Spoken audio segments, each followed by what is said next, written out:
I just finished season 2 of My Unorthodox Life. I watched season 1 as well, and I have thoughts. The number one thing in my head about this show is I just feel like I'm watching a family of people who think they know what the world is, but they really don't. And because they're in this really rich lifestyle in New York City and have a company and modeling and like they think they know it all. And it's apparent to me. I mean, their mother, Julia, is the one who kind of sets the precedent for everything, as in all families. But her Julia just wants to be so explicit and sexually explicit, like, oh god, I'm so fucking horny. You have no idea. Talking to someone who's trying to match you, which also, sit your ass down, okay? Sit your ass down. I mean, quite honestly, a lot of people are saying like she married into the company, or she married Silvio. He appointed her CEO as like out of love because she was married to him, and she could personally be trying to do that again just to protect herself. I'm not gonna blame her for that, and I really don't give a shit about that part of the storyline, to be quite honest. But what's weird is the boundary she doesn't have with her daughters, more specifically, and even her son. He doesn't have a sex life to talking about Shlomo, because he's a virgin, but you keep telling people he's a virgin. So why are you talking about what your daughters do, or like that's so uncomfortable. And also, you're in public and just talking to other people. Like she does all of this, and once, so it's like you think that that's the world, but the world, there's also a lot of conservative, and when I say the world, not the actual globe, like Earth and everyone, and well, I do, but just like what people constitute as the real world, because they think that these not secular, or these isolated, for a lack of better words, communities, like an Orthodox Jewish community, is like separated from the real world. Like, that's part of the real world. Everything can exist at once. And her, I can understand, because she's still extremely traumatized. I hope this woman is in therapy. I feel like she's not, but I hope she's in therapy, because she is still dealing with a lot of residual trauma. I mean, it's only been 9 years since she's been out. Like, and her son, Aaron, they say it, some of them say it differently.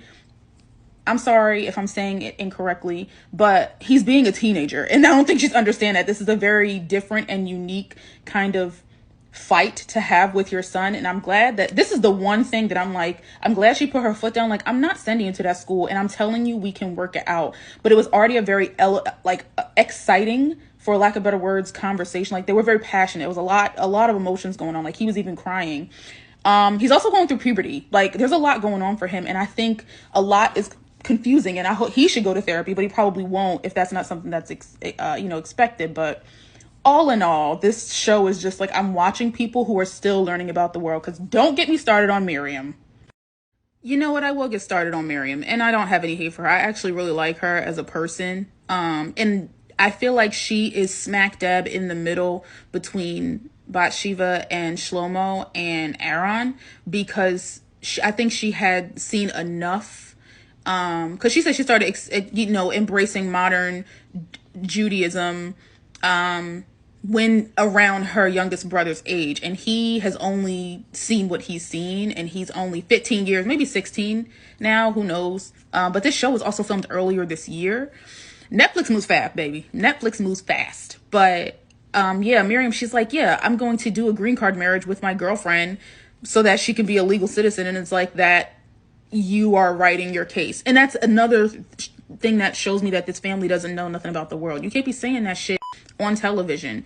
From the little investigation I've done, just looking at other people's tweets and stuff, that, again, Julia seems like when she married Silvio, he appointed her CEO, or gave her, and not that she hasn't done any work, but the jump to her success from where she was, it makes a lot of people skeptical. I'm not super skeptical about it, because we see people rise to fame on TikTok all the time, to the point that, like, it completely transforms their lives. And I mean, we see it happen all the time, people. And yes, it does take whatever. You can also just marry rich, and then doors open up for you when you have money. Money is access. But I lost my original train of thought about that.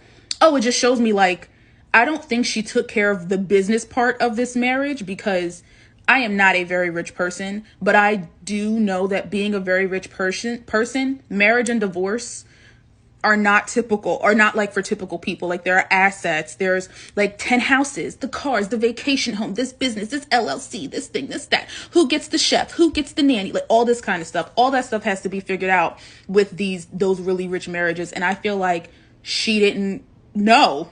I feel like she just doesn't know because she's never had to do that.